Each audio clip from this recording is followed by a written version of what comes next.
Welcome along. This is the best of Boxing Tonight in 2014. And over the next hour, we'll be taking a look back at the biggest storylines of the past year on BT Sport, beginning with a rematch at Wembley Stadium that grabbed everyone's attention. Froch Groves, you're such a good judge. How do you view that one? I think once again, Froch's best days are behind him. I reckon Groves will go out and be a bit more cagey this time, trying out boxing from distance. Barry? I think it's a 50-50 fight. Two end results, basically. Either Groves has the patience to outbox him and stay at distance and keep it in the middle. I agree. I think Froch has been an outstanding fighter with a lot of wear and tear on him. But if he gets involved in the turf, there's only one winner, and that could be Froch. So 50-50. I'm sitting on the fence too. If you're going by the last fight, a lot of people are going with Groves because the way he was dealing with him for 6 to 7 rounds in the last fight, you'd have to go for him. But I'm not too sure if Carl Froch took him lightly. I'm not too sure if he took him seriously. I'm not too sure if he was. Well, that's what he says, but then there are other people who are saying there are signs of Froch showing some wear and tear in that fight. Well, I've said that. I'm not too sure if Froch, the fight he was a couple of years ago, I'm not too sure if he's had a lot of hard, grueling fights. He's been around for a while now. Age, he's 36. I'm not too sure if he's the fighter he was 2 years ago, but we'll all find out. I actually didn't watch the first fight. I watched a clip of the knockdown and I watched a clip of the stoppage. But it's funny because Groves did exactly what he said he was going to do. He was going to meet Carl Froch in the center of the ring, and he said, I'm going to knock you down. I'm going to hit you with the right hand. He did everything he said he was going to do, he did. So I respect him for that. And the only concern about Groves is I don't know what type of gas tank he has. You know, he seems to kind of fade on the second half of the fight, and everybody knows that even though Froch is getting older, he's got a gas tank. Froch Groves is a tough call. You know, a lot of people had Groves winning the first one that they had.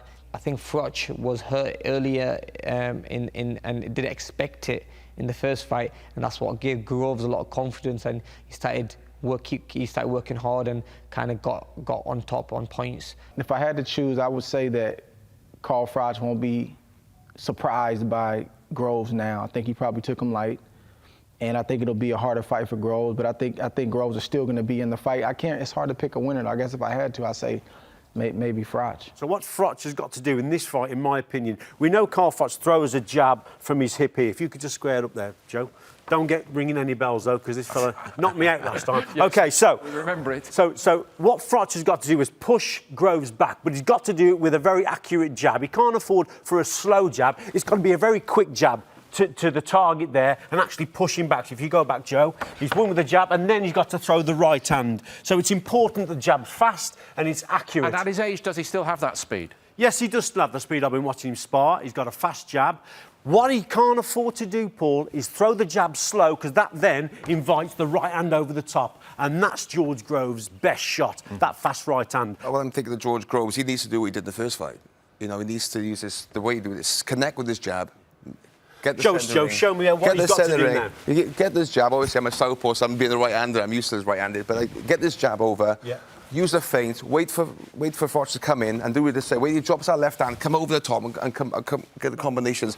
Even work in the body as well. You know, getting the jab and a lot of feints. I think his footwork is better. I think he has to do a lot of feints against Froch, bring him in. And I think if he does with the feint, then it triggers, triggers Froch off, and then the right hand comes. Yeah, exactly. That's what I'm saying. I think on the inside, he has to tie him up a little bit, use the movement, step to the right. If we're coming close, how's he got to work here? Well, he needs to slip, body shots, come over the top. Okay. And I think Froch has very long arms. I don't think he's a very good worker inside. See, Andre Ward managed to work Froch on the inside, so I think Groves could make better use on the inside of using body shots, come over the top, uppercuts, and when he gets back out, get back to the long jab and try and do that thing. So I think inevitably Froch is going to drop his hand and he's going to fall in old habits, get square, and then he can catch him with the right hand over the top. Yeah. I'm going to have to ring that bell, and in a word, a winner to finish this. Joe first. I think it's going to be a very tough fight, a lot of question marks. I wouldn't put my money on it, but I'd have to go for Groves. I fancy Groves to win the fight. Froch within 7 rounds. Some say one of the best ever nights. And of course, Richie, the performance of Carl Froch surely was his best ever. Yeah, it was a tremendous performance from Froch. It was a thinking man's performance, to be quite honest, because he didn't go all his own way, but he kept to his game plan, stuck to the tactics, and then produced probably the best punch he will ever throw. On that occasion, 80,000 people. The atmosphere was incredible, so it was a perfect night for Carl Froch. Oh, obviously, we're all envious of your job because you get the ringside #1 seat. What was it like from where you sat? I mean, it was a spectacular occasion from top to bottom. I remember speaking to people at 6 o'clock, half an hour before the main fight, or sorry, the first fight on the card, and you had to shout to hear yourself over the noise already at 6 o'clock. And I mean, it went up and up and up on the scale from there. And then obviously there was the fireworks, there was the drama, and the main event. And how did you read and analyse the fight? It was very, very close. I don't think there was much in it at all up until that grand finale. There were 2 or 3 particularly close rounds where I think if you were a fence-sitting official or judge, you could have scored 2 or 3 rounds even. So there was very little in it. Spoken to both fighters afterwards, and each, funny enough, they've disagreed about everything all the way through. Groves thought he was up, Cole thought he was up, and then, you know, social media seemed to be split. The general consensus was that Froch was just edging it. It was also said that pretty much as soon as the first fight with George Groves was out the way, you knew you were going to win the second fight. Is that true?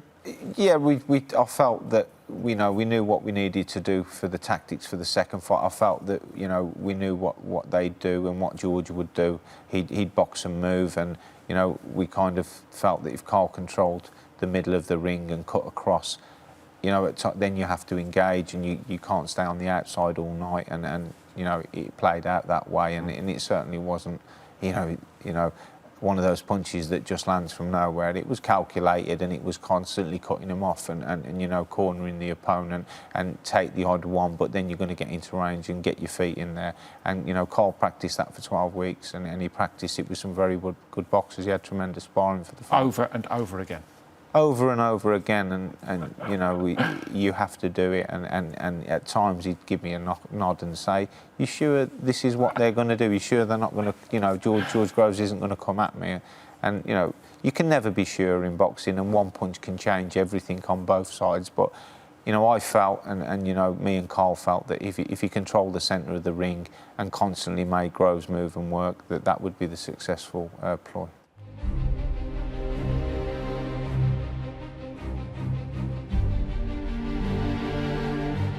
Glove. Touch him up. He's counted out!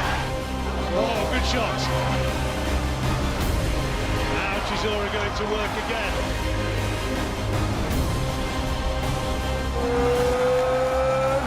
Fury! That's a lovely uppercut from Chisora. And Derek Chisora is the champion of Europe. You've got Chisora Fury. What an exciting prospect. Yeah, it's a good fight. There's two. They fought about 3 years ago to the week that they're fighting again in July. So from their first fight, and the first fight, Derek came in terribly out of condition, which is his fault, and take nothing away from Tyson Fury, who came in, did the business, did what he had to do, and looked good doing it. The problem was for Derek, he just couldn't settle down regarding his weight, and he was carrying all this. Working hard in the gym, leaving the gym, fleshy, heavy, eating the wrong foods and so forth. But he's turned his career around now, and he's had some great experience. He's been in with some good fighters. In Vitaly Klitschko, he probably gave Klitschko his hardest fight since when Klitschko fought Lennox Lewis 10, 11 years ago. Yeah. And he's managed to turn this all round now. And Tyson Fury in his own right has come on. He was younger then. He's now probably reaching, getting into the peak of his career. I want you to finish on your feet. Yeah? Yes, come out of here, yes? Okay. It's finished. Reluctantly, I think Derek Chisora has agreed, and the fight is over. And Tyson Fury, in a fight he has dominated from word go, wins this one. Did you feel he showed that he has the maturity now to be a world-class operator? Yes, for sure. The confidence that Tyson has is unbelievable. He said to me, I only have to be 50% fit for these guys anyway. Just with the sheer boxing skill he's got. He made very easy work of a good contender in Derek Chisora. Chisora, is there much left for him? Even we understand Frank Warren is considering retirement now. Yeah, it's very hard. At that level, he's now had 5 defeats. OK, the Robert Helenius one was an outrageous robbery that went against him, but he's now lost twice against Tyson. He's lost to David Haye. he lost to Klitschko. Now, in the Klitschko and the Hay losses, he accounted himself well both times, not against Tyson Fury, I think, as Peter was saying to me earlier. He's probably just got his number, but it's very hard for him to get back to that level. He's not going to earn the money that he was been trousering. You know, the sort of fights out there for him now is maybe David Price, that's still there, or the Commonwealth champion Lucas Brown is a fight he could win, but he's not going to be able to make the same sort of cash demands that he's been making recently. It was a heavy loss, and I can understand perhaps why Frank Warren is advising retirement. Further afield, how has the performance been received? It's been received great. You know, real boxing fans know exactly. You know, look, you know, said on interviews, Tyson never got out of second gear because he didn't need to do. Because, you know, the more Derek would have pushed, the more you'd have seen Tyson unload. And this is one of the reasons why Derek never forced any more than what he did. They're always the most difficult ones, though, aren't they? With really big nights on the horizon, and that is the position you guys are now in. Sure. So there were a lot of pitfalls to avoid. He's successfully done that. What is the state of play now with regard to Vladimir Klitschko? Well, he's mandatory #1 with the WBO. Klitschko will be, I think there's something about 90 days they have to negotiate. In the meantime, Tyson will he'll take a top 15 opponent on the 28th of February at the O2 Arena. And after that, you know, we should get Klitschko.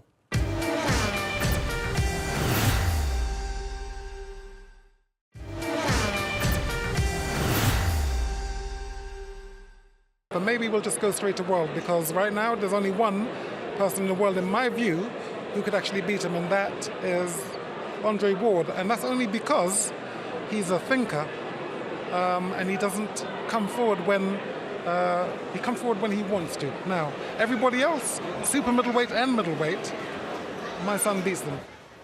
We had to cut him off, and let's talk about the young boy.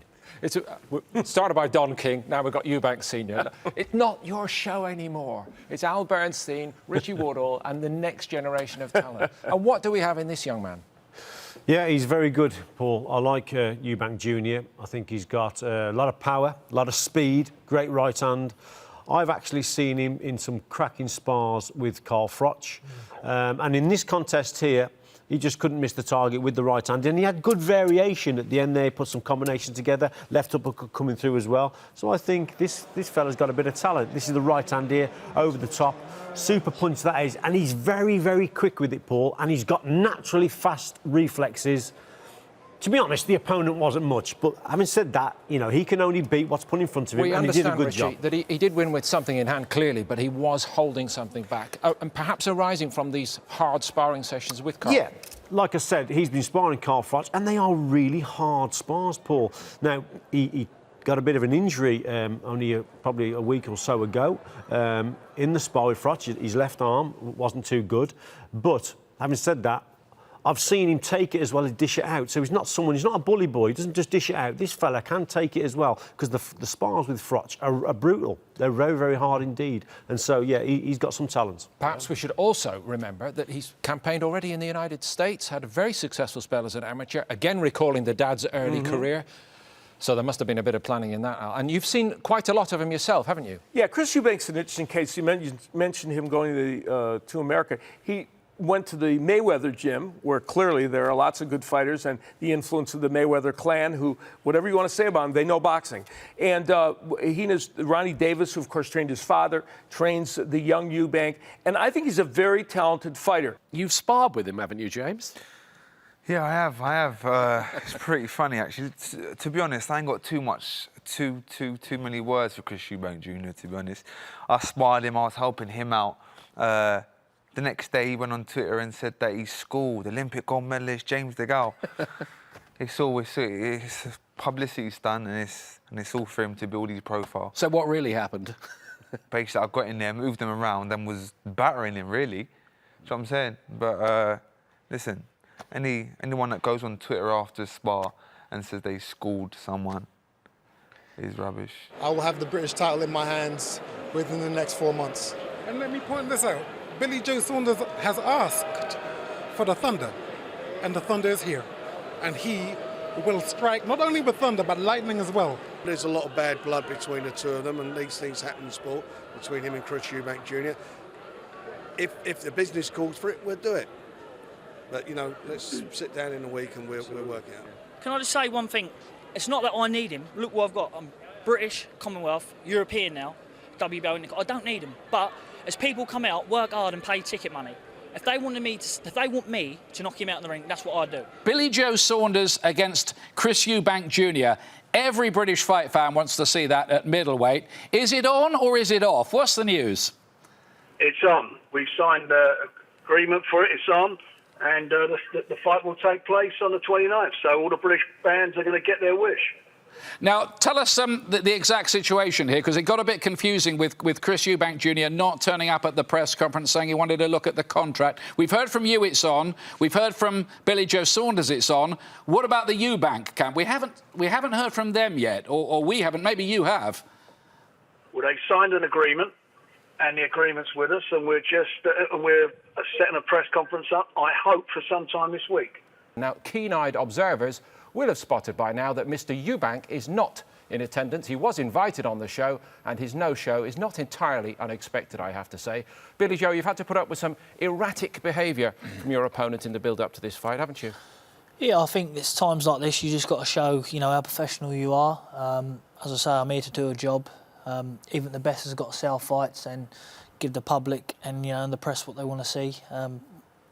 I've tried, as I'm here today. I flew back in from Spain this morning to be on your show, and which we do appreciate. Yeah, so, you know, like I say, he's got to be professional about the job, get on with it.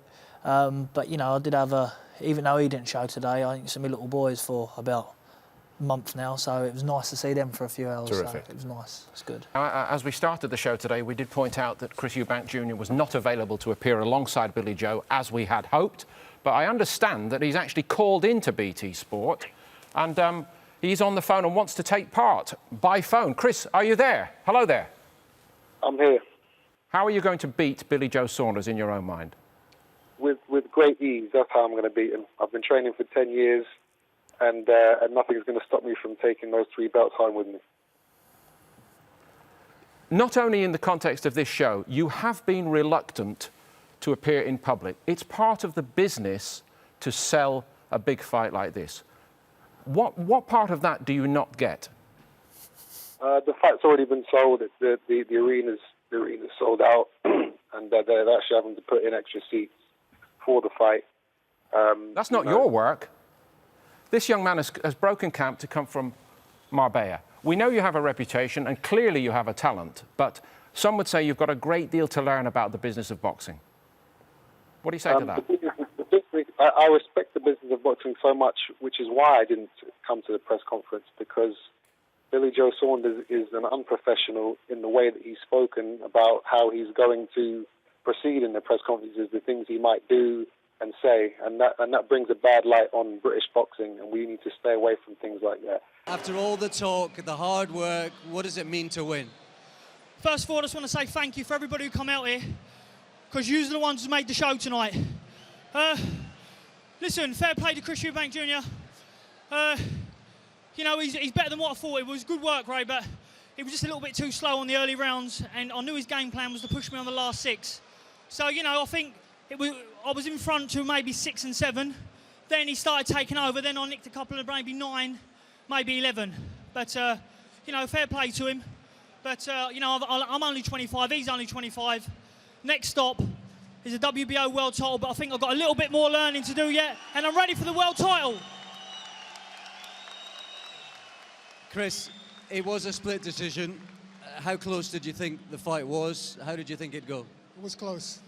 I felt like I won most of the second half of the fight, if not all of it. He's got a good engine, and you know, I'm back in the gym tomorrow. This isn't the end. You know, I'm coming for the British again. Hopefully, we can do a rematch ASAP. You know, because I felt like I won the fight. But congratulations to him. You shook your head after the first of the scorecards was announced. Did you believe to that point that you were the winner? I thought I won the fight. I thought I was in front. I thought the early rounds were close, and I thought that I dominated the second half of the fight. Obviously, you know, I respect the judge's decision, and you know, it's a learning curve, and I'm going to be back stronger next year. Billy, how do we weigh up your performance now we've all cooled down? It's a few days on. How many out of 10 for this one? Well, listen, the way you got to look at it, I can vouch to say that we both didn't, you know, we both left it all in that ring that night. I think we both put a good show on for the fans, and you know, I think these sort of fights, when they build up and they genuinely happen, they're not really exciting. But this fight, you know, it was an exciting fight. But yeah, absolutely. You know, getting back to it, yeah, I mean, our way up, good performance. You know, fair play to Chris. He come in, like you say, he didn't give in once, but you know, I think the first half of the fight, like I said, I dominated. Then you know, the second half, he had very good spells, but you know, I nicked a couple of them as well. But you know, it was a listen, split decision. You can argue with the split decision. You know, a few people thought it was a bit different than that, but you know, a win's a win. Mm-hmm. Christopher is 3 times the fighter that you actually saw in this last fight, and only time can prove that. And I don't know what I can say. I mean, I'm disappointed for him because he only showed a fraction of what he can do. Is it true that he went against your orders in the early rounds?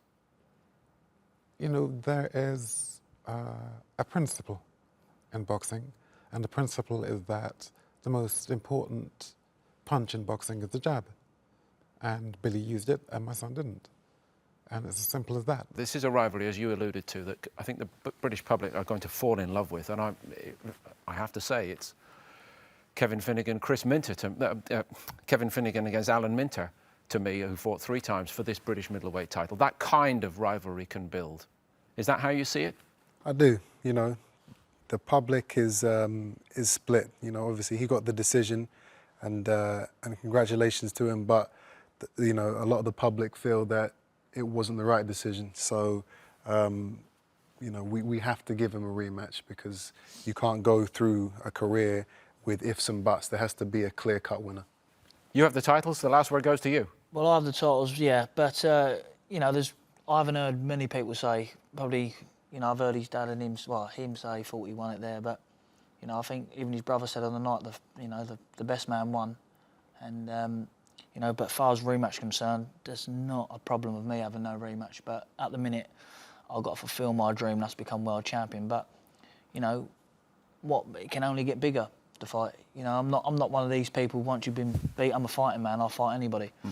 Once you've been beat, shut the door, forget about it. You know, listen, not a problem at all. That's good to hear. But you're obviously going to look very closely at the outcome of the fight between Andy Lee and Kovalev. Well, listen, ever since I've been 5 years old, you know, I want to become world champion. I've got my chance to do it now. And, you know, I'm knocking on the door. But just to get back to something you said earlier on about you was disappointed, it's different levels, it's different opposition he's up against. I think you need to, you know, listen, you're a boxing man, you know that yourself. I'm not someone from Latvia. You know, I come in as a champion, I left as a champion. And I think that, you know, a lot of people give me a lot of credit for this fight because, you know, no one knew how good he was. And I was willing to put the lot on the line and prove that, you know, I'm the best in Britain.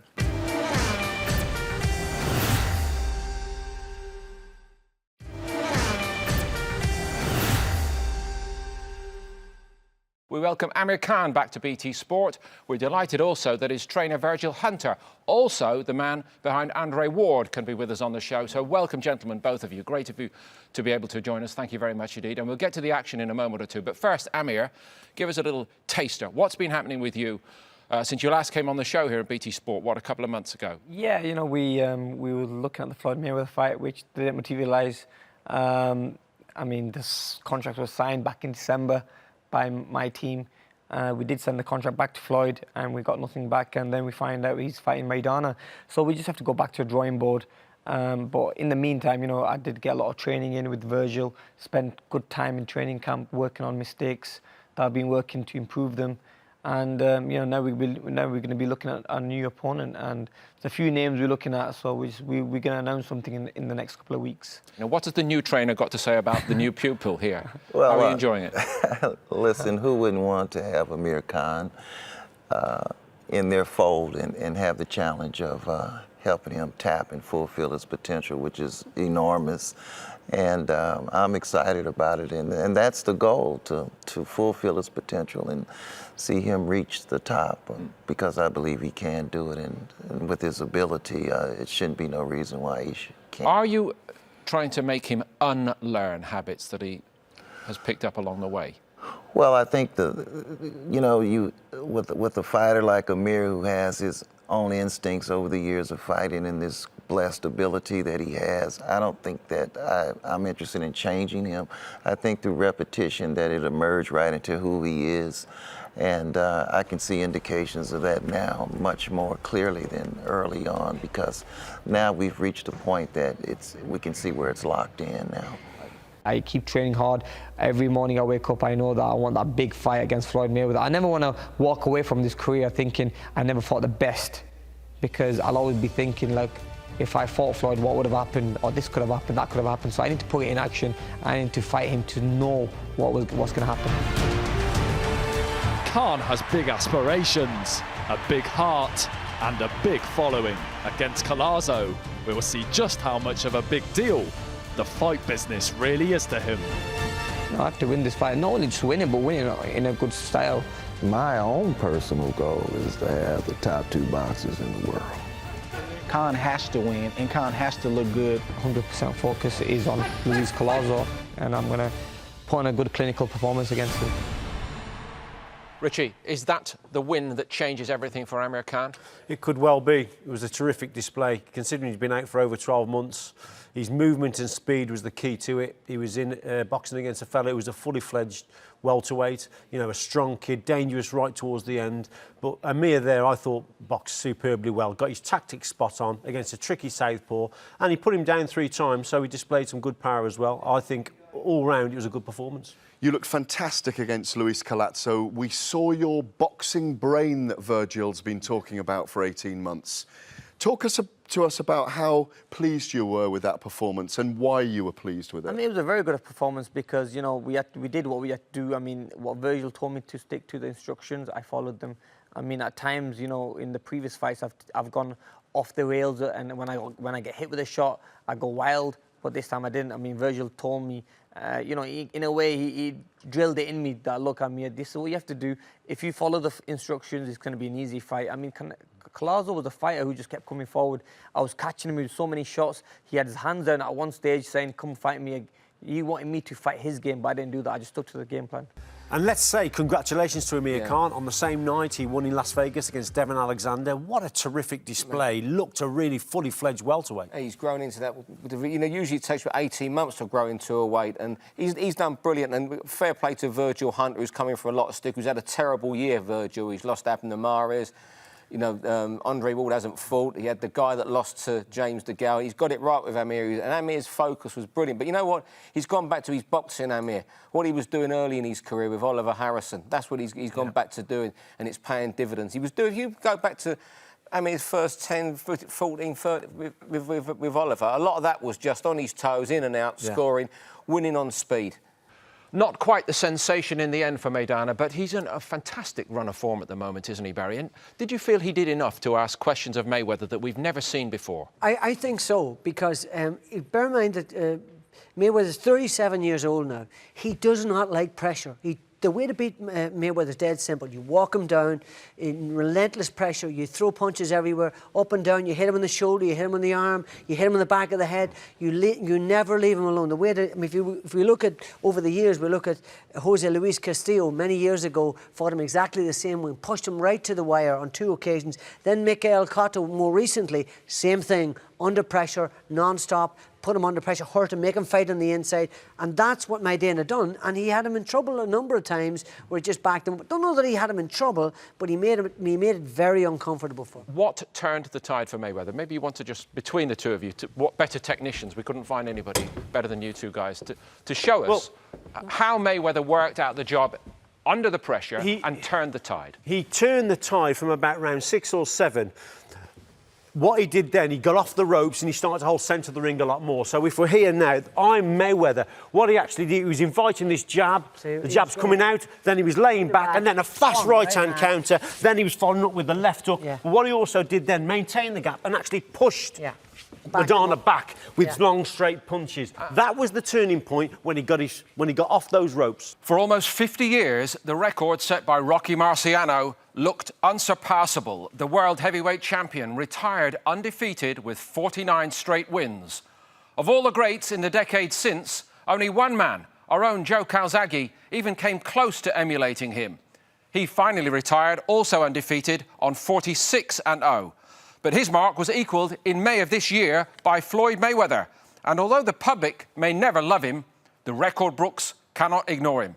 Already by far the richest athlete in the world. On Boxing Tonight, he looks for win number 47. One thing stands out for you, Scott, in these punch stats, I think. Yeah, from the first fight to this fight, Maidana threw nearly 300 punches less. That's a huge difference. And that's obviously down to Mayweather's performance and the way he was adjusting the distance. But I don't think Maidana was as relentless as he was in the first, and I think that played a big part. Richie? Oh, absolutely. I think those punch stats there just show you that Mayweather fought his fight, stayed off the ropes. There were long periods in the first fight where Maidana kept pushing his man back onto the ropes and having some great success. And at times, Mayweather just stood in defiance with that cross guard, but he got caught in the first fight. Of course, Mayweather stands alone at the top. Ward's been inactive. Klitschko, the heavyweight, is up there. But Pacquiao remains one of the elite fighters in world terms. And if I may be permitted to call this into question, no Golovkin and no Kovalev anywhere in this top 10. The likes of Alvarez are in there, so it's not a perfect list by any means. But we can't dispute we've got two welterweights at the top of their powers, and the world wants the fight. Yeah, not going to disagree with those rankings. Certainly the top 4 or 5. Pacquiao and Mayweather are certainly up there, and that's the fight that everyone wants to see. I just don't see the problem, Paul. I don't see a problem if both boxers are prepared to take an Olympic-style testing. If Mayweather's prepared to take it, then Pacquiao should be prepared to take it, and let's get the fight on. But we all know it's to do with television companies as well. Well, rumours of the execs of Showtime and HBO perhaps meeting in a smoky back room in one of those casinos in Macau to try to make it happen. It has been done before. Al Bernstein was on the show a couple of weeks and did point out Lewis Tyson, they came to an arrangement. So one would hope that the business that would be generated would create the possibility. Every now and again, Paul, we get two boxers that everyone wants to see box. This has been going on for so long now that more or less the fire keeps burning out on this one. But then you see a performance like that with Pacquiao at 36 years of age, so much energy, so much power, and then that fire gets relit again. And let's hope, Paul, that it's even closer now. Richie, maybe the point will come where it takes Mayweather to say, go and get me that fight, I'm ready to do it now. We haven't heard that from him, have we? We haven't really heard it, have we, from both of them? If one of them has said that, it's probably been Pacquiao. Yes. If they both say it, say, look, let's get it together now. I want to box him. Floyd Mayweather is meant to be the most powerful man in boxing. If he says, I want to box him, then I reckon it could happen. The other dimension to it, however, is what about Amir Khan? Oh, Amir Khan versus Manny Pacquiao here at Wembley, I think, would be a fantastic fight. Or Caesar's Palace and me and you ringside. Don't get your hopes up. You'll get the trip. You deserve the trip. Surely the biggest fight in the world right now, Richie. This is a man who turned professional, Bernard Hopkins, in 1988. Yeah, it's an incredible story, isn't it? Bernard Hopkins just keeps rolling back the years. I mean, look at some of the accomplishments there, Paul. You know, oldest world champion in boxing history. Never been stopped in his boxing career. Defended the middleweight title 20 times between 1995 and 2005. And I've got another stat as well. He's boxed 11 boxers who were undefeated at the time of him boxing them. And he's beat 7 of them and lost 4. And when you think he's beat the likes of Felix Trinidad, you know, Tavoris Cloud, Kelly Pavlik, he was the first man to beat him. He has beat some real quality opponents at world level. You know what? I think he'll get to 50 and still be beaten. Was there ever a possibility that you might have fought him? There was a possibility, actually, at one time, but I think I turned it down, not surprisingly. Where does he stand in terms of all-time greats?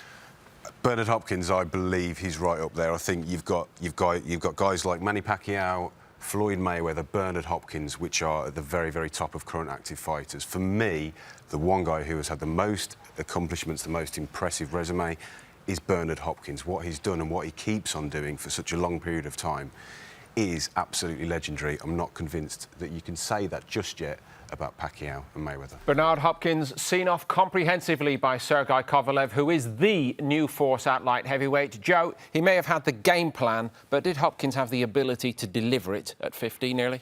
Well, no. As you've seen, I think him getting dropped early in the fight put him really in the shell. I think I know that Nathan Cleverly obviously lost to Kovalev and said his power was so hard. He hit him on the shoulders everywhere. You know, you think, wow. And I think that he went, very defensively, but you have to give him credit. At 49, to be able to take some of them right hands he took was superhuman for his age, and fair play for him for lasting the distance. But it was a one-way show, really. Kovalev looks a very, very good fighter. He's nowhere near busy enough, though, Bernard, in this fight, is he, Al? No, he ended up throwing 195 punches. Now, we know Bernard Hopkins doesn't have a great punch output normally, but 195 is so low for a 12-round fight. You're not going to win that one. And did you think that Kovalev, had he needed to, could have been a much more assertive and dictating a higher pace? Probably could have been, yeah. He'd never been that 12-round distance, but the fact is he looked like he had more in the tank and could have even done more, but he did enough. Well, maybe he should have spoken to our esteemed friend here, because when Joe went in against Bernard Hopkins, look how much busier Calzaghe was. Even if you don't mind me saying, it's not the most impressive overall percentage of your entire career. No, it's not. But, so you're disappointed, you're perfectionist, you spotted it immediately. Yeah. But overall, the work rate factor in your myself, it worked great. I think with the Kovalev, what he did or I didn't do. I was falling in getting in clinches. With Kovalev, like Richie said, he kept his distance, long, straight punches, didn't allow himself to get tied up, and that's the way it was. You mentioned, and you'd spoken to Nathan Cleverly about the sheer power of this guy, and Richie and I diverged, actually. I thought that would definitely be the deciding factor in the fight. But did he also show a lot of ring intelligence, remembering the size of the job opportunity this represented? Well, definitely, at the end of the day, the first 12-round fight, we know we can punch. But I think he showed a all-round good boxer. Even the jab, the power in the jab and the body shots and the intelligence, the combinations, and he paced himself. He didn't get carried away, and he kept the same rhythm and dominated the fight from start to finish.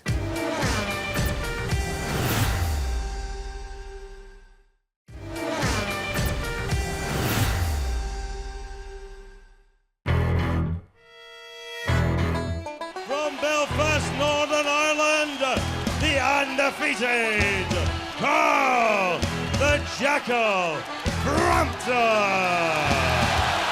9,000 people stand in acclaim of their hero. Cracking shot there from Carl Frampton. World-class power. He hits people with one shot, he knocks them over. Brilliant left hand. Superb punch from Frampton. Those fast hands here, Frampton. Accuracy and speed. Frampton is starting to deliver the power shots, which are his trademark. That was a phenomenal body shot. It's all over. And Frampton has got the win he craved. Belfast celebrates. Ireland rejoices. And Frampton moves on. I'm ready for anyone now. Kiko Martinez, I'm coming for you.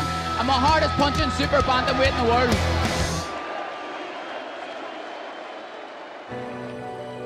From Belfast to Battersea for Carl Frampton. The final few days before a big fight can be a nervy time. A lot can go wrong, and there's an awful lot at stake. At least here, Frampton can get lost in the big city as he prepares for his World Super Bantamweight title bid in front of his own people in Belfast against Kiko Martinez. So nearly all the hard work is done now. It's the final few days before Carl Frampton takes the ring against Kiko Martinez. Strange one this, though. You take the ring against a man that you've done it before against. Yeah, it is. As a pro, I've yet to fight someone twice. But if you see what I do to sparring partners after the first spar, I always get better. So I have a good boxing brain, and I know what I have to deal with against Kiko Martinez. I'm expecting a tough fight, don't get me wrong, but I know everything about him now. I know what he's going to bring to the table. Dealt with it the first time. I'm a much better fighter now, so I'm going to be able to deal with it again. What are his strengths? He can punch hard. He's quite hard to hit clean. He's come forward, he's in your face, but he's quite good head movement. He's tough. He's very, very tough. I'd say there are probably his three biggest attributes. The plan came together, it all went right for Carl Frampton and indeed for his promotional team, but what a hard fight and what a gallant defence made by Kiko Martinez. First, on the winner though, Richie, are we now looking at a new world star? I think we are. I think it was a very measured display indeed. He showed great variety. We know Carl Frampton can mix it on the inside. He's a good inside puncher. But this time he had to box at distance. They kept to a game plan. And it was very difficult to not let your emotions run away with this contest because of the crowd. He could have easily changed his tactics and gone toe-to-toe, and it would have made it difficult for himself. But he boxed at range. He boxed very sensibly. Gareth, you were in the middle of it, weren't you? And if I may say, some fantastic copy in your newspaper arising from the event. And, you know, we hark back to the McGuigan era. It felt like one of those nights, didn't it? It was fantastic. And as Richie says, what Frampton has is a following. He's a very exciting fighter, but I think what we saw was the beginning of the emergence of a potentially great fighter. He's got the ability... Potentially great. Potentially great. He's got the ability. Now it's about achievement. What I really liked was he gave him the right hand early to remind him about the first fight. In that first round, he hit him 4 or 5 times with that right hand. He never let go with more than 1 or 2 punches throughout the whole fight, and they let him off the leash on the 11th or 12th round. I'd like to have seen a stoppage at the end. What was your technical appraisal of his work, Richie? I thought his right hand was superb. That was a great indication of it there. In and out, this uppercut, and then the right hand comes over the top. That was punch perfect, it really was. But it was a measured display, Paul, because he's not really going forward. He's creating the space and the gaps to punch. He doesn't stifle his work, Carl Frampton. Look at it here, keeping the distance, keeping the gap. He then just pauses a little bit on the back foot, measures, and then the right hand comes across. I thought his work was brilliant all night. Right hand, left hooks. But he was very, very accurate with his work, and it was very impressive against a good world champion. And so the man in Scott Quigg's sights wins again. How's that for a poster to build up the big one, though? A potential unification match. 2 of our fighters, super bantamweight stars, both unbeaten to date. I can't wait for it.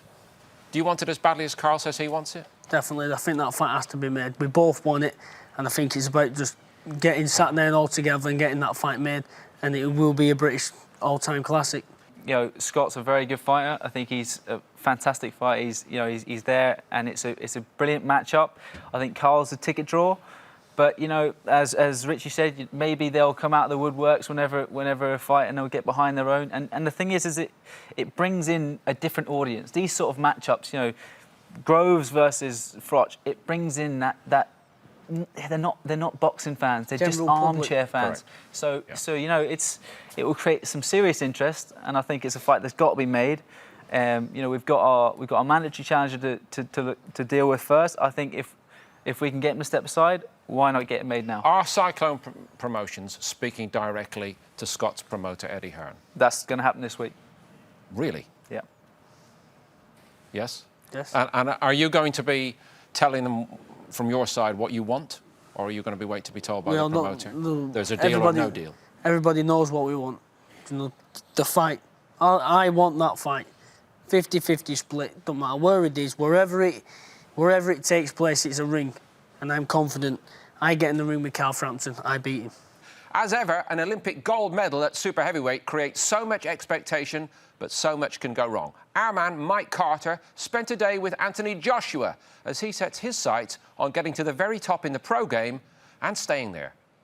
Joshua describes his career as being in phase 2, and he believes he's making small steps towards the top. Phase 2 for me now is looking at, OK, Sprott will be fight number 10, and then we're going to go into double figures now.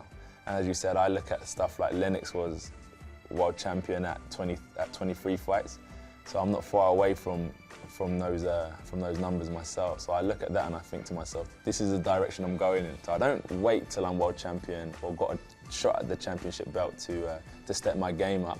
I'm kind of mentally preparing it now, and this is where phase 2 is stepping up little things in order to prepare for when the big opportunity comes. In 18 months, I see myself knocking at the door of a world title.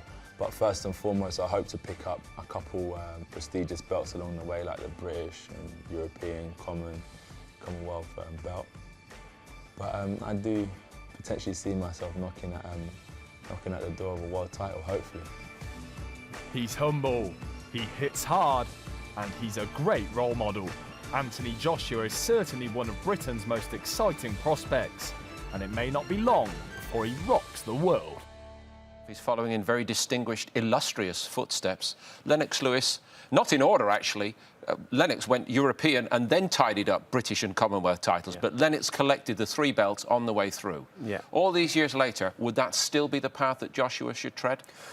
I think it probably should, to be quite honest, because I think we have a tendency in this country to rush our potential boxers to be world champions, and I think he just needs holding back a little bit. He hasn't been past 3 rounds yet, but you know, he's doing everything right. He's got the power, he's got the speed, he's got the good technique, but at the end of the day, he's going to come up against someone who might get over those 3 rounds and might take him into the later stages of a contest. He's going to need that, Richie. Of course he's going to need it. So it's just, there's no rush, Paul. He's still young, and if we can just keep hold of him a little bit and just hold him back and just feed him at the right time, then I think we have a potential heavyweight champion. No question, because he's got the ability. Last couple of minutes. Who wants to go first? The fight that really excites you most. Maybe you, Ron. Coming up, I think, well, you know, let's go Mayweather-Pacquiao if that happens. If not, Mayweather-Khan as a fullback. I think that's an exciting match against an ageing champion, against the guy who's quick, and is Mayweather as quick as he was. And you're a good judge, and you've got to give a winner in each case. I'd go Mayweather over Pacquiao. I don't know. I think the other one's interesting. See how they are in a year's time. It'll be interesting. That's the most interesting thing about Mayweather-Maidana is to see if Mayweather, you know, still has the movement in his legs. As his legs slowed, does he have to? You know, he was talking about staying on the ropes to fight to make it more exciting. Do you really believe that? Not sure, Jeff. No, I don't believe that. Oh, we all want to see Mayweather-Pacquiao. I think it's going to happen. Next year, early? Yeah, mate, springtime? I think so. It's unfortunate for Amir. He was promised the fight and they didn't deliver it for him once before, and he was going to have to wait a bit longer by the looks of it. But that's a hell of a fight. I personally think that Floyd, in his last couple of fights, has shown us a marginal decline. The legs are the factor, and I think it's absolute nonsense that he's choosing to get hit. That's not in his nature at all. So I think Pacquiao might just get that. Khan Mayweather is really interesting, and I think really close, as is Khan Pacquiao. He could pull off an upset, but he'd be the underdog in both. Tris. Mayweather-Pacquiao's been the bane of my life for about 4 or 5 years now. You know what, I'll go somewhere different. Miguel Cotto had an outstanding win over Sergio Martinez earlier in the year. I'd love to see him fight Saul Alvarez. And obviously, if Golovkin can come down to some kind of catch weight, then maybe to get stuck in with Cotto, Golovkin. Very last word, Al. Has to be brief, but you know how to do that. You know what? Finally, we think Pacquiao-Mayweather may well happen. I do want to see it. And the elephant in the room in the welterweight division is Keith Thurman. The fight I would really love to see is Mayweather against Keith Thurman. So that was it. The best of Boxing Tonight from 2014 on BT Sport. Please do join us again in the new year for more of the biggest bouts from around the world. From us all, bye for now.